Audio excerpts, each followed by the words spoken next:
Welcome to my EB classroom channel. আমার EB classroom চ্যানেলে সকলকে জানাই শুভেচ্ছা, অভিনন্দন এবং স্বাগত। আমি কিশোর কুমার বিশ্বাস। এর আগের ভিডিওতে আমি প্রেজেন্ট কন্টিনিউয়াস টেন্সের উপর বেশ কিছু ট্রান্সলেশন নিয়ে এসেছিলাম। আজ আলোচনা করব present perfect tense. Present perfect tense বা বাংলায় যাকে বলা হয় পুরা ঘটিত বর্তমান।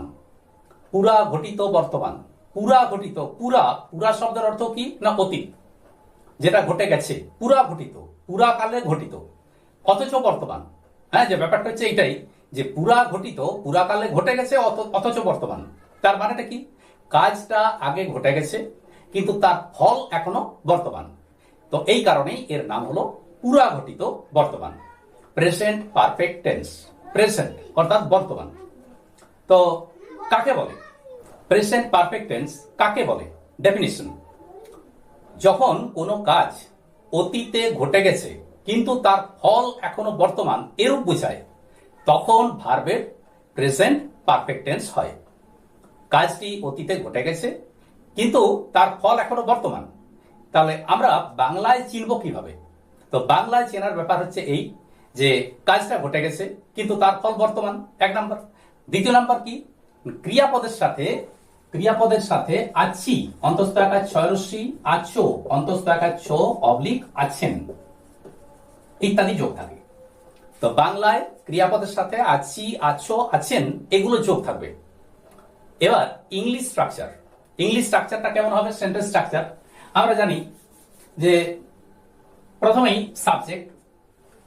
সাবজেক্টের পর হ্যাভ কিংবা হ্যাজ, অর্থাৎ সাবজেক্টের নাম্বার এবং পার্সন অনুসারে হ্যাভ বা হ্যাজ, তারপরে ভার্বের third form do did done, ওই ডান এটি হলো ভার্বের থার্ড ফর্ম অর্থাৎ পাস্ট পার্টিসিপল। গো ওয়েন্ট গান, তো ভার্বের থার্ড ফর্ম, তারপর অবজেক্ট। এই হলো প্রেজেন্ট পারফেক্ট টেন্সের ইংলিশ সেন্টেন্সের স্ট্রাকচার। এখন যদি এটি নাবাচক হয়, নেগেটিভ সেন্টেন্স, তখন নট সেন্টেন্সে বসবে। আর যদি ইন্টারোগেটিভ সেন্টেন্স হয় তখন সেখানে এই হ্যাভ বা হ্যাজ এটি আগে চলে আসবে, তারপর সাবজেক্ট। যদি ডাব্লিউএইচ কোশ্চেন হয় তখন ডাব্লিউএইচ ওয়ার্ডটি প্রথমেই বসবে, তারপর হ্যাভ বা হ্যাজ, তারপরে সেন্টেন্স স্ট্রাকচার যেমন। এখন তাহলে একটা ট্রান্সলেশন দেখা যাক। আমি এই বইটি পড়িয়াছি। তো আমি এই বইটি পড়িয়াছি মানে কি? যে আমার বইটা পড়া হয়ে গেছে কিন্তু বইয়ের বিষয়বস্তু এটা আমার মনে আছে। আমি এই বইটি পড়িয়াছি।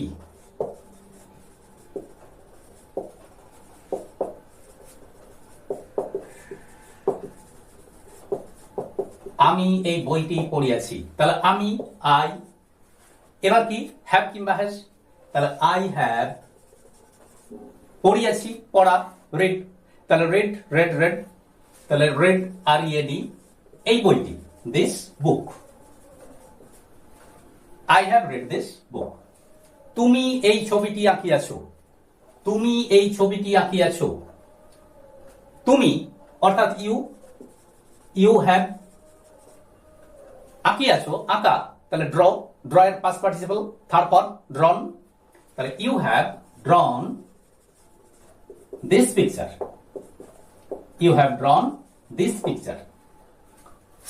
সাবজেক্টের পর হ্যাভ কিংবা হ্যাজ, ভার্বের থার্ড ফর্ম, তারপরে অবজেক্ট। তুমি এই বইটি পড়িয়াছো। একটা ইন্টারোগেটিভ সেন্টেন্স যেমন তুমি কি কালিদাস পড়িয়াছো? বলছি কালিদাস, কিন্তু মানে বুঝতে হবে কালিদাসের যে সমস্ত রাইটিংস গুলো আছে, তিনি যেগুলো লিখেছেন, তার কাব্য কবিতা, বই ইত্যাদি। তুমি কি কালিদাস পড়িয়াছো?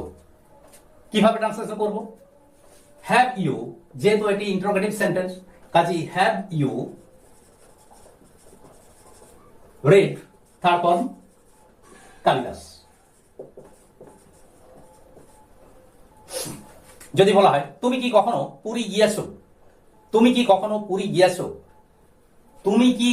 তাহলে হ্যাভ ইন্টারোগেটিভ সেন্টেন্স, তুমি হ্যাভ ইউ। এবার কখনো, তাহলে হ্যাভ ইউ এভার গিয়াছো, গান। হ্যাভ ইউ এভার গান, কোথায়? To Puri. Have you ever gone to Puri.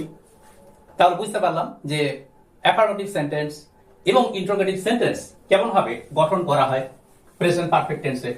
এবার যদি নেগেটিভ সেন্টেন্স বলা হয়, নেগেটিভ সেন্টেন্স অর্থাৎ নাবাচক, তখন ধরা যাক একটা সেন্টেন্স, ছেলেটি এই কাজটি করে নাই।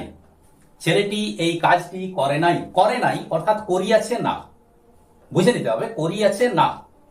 ছেলেটি, তাহলে the boy, the boy third person singular number, কাজী has. Negative sentence not, the boy has not.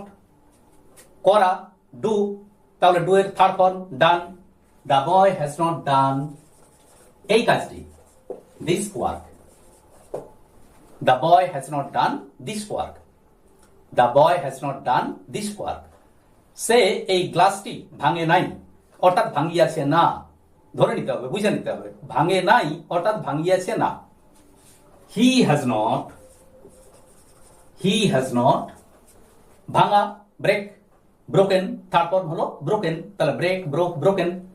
He has not broken this glass, he has not broken this glass.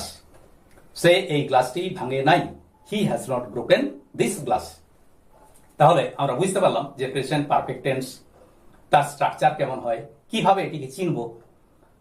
বাংলায় আমাদের চেনার নিয়ম এই, কাজটি আগে ঘটে গেছে কিন্তু তার ফল এখনো বর্তমান। ইংলিশের ক্ষেত্রে স্ট্রাকচার, প্রথমে সাবজেক্ট, তারপরে হ্যাভ বা হ্যাজ, তারপর ভার্বের থার্ড ফর্ম, তারপর অবজেক্ট ইত্যাদি। আজ এই পর্যন্তই। পরের দিন এই টেন্সের উপরে অর্থাৎ প্রেজেন্ট পারফেক্ট টেন্সের উপর বেশ কিছু ট্রান্সলেশন আমরা প্র্যাকটিস করব। তো আজ এই পর্যন্ত রইল। ভিডিওটি দেখার জন্য সকলকে জানাই ধন্যবাদ। আমার ভিডিওটি ভালো লাগলে সকলকে জানাই আমার চ্যানেলটি যাতে করে লাইক, শেয়ার এবং সাবস্ক্রাইব করা হয় তার অনুরোধ রইল। Thank you.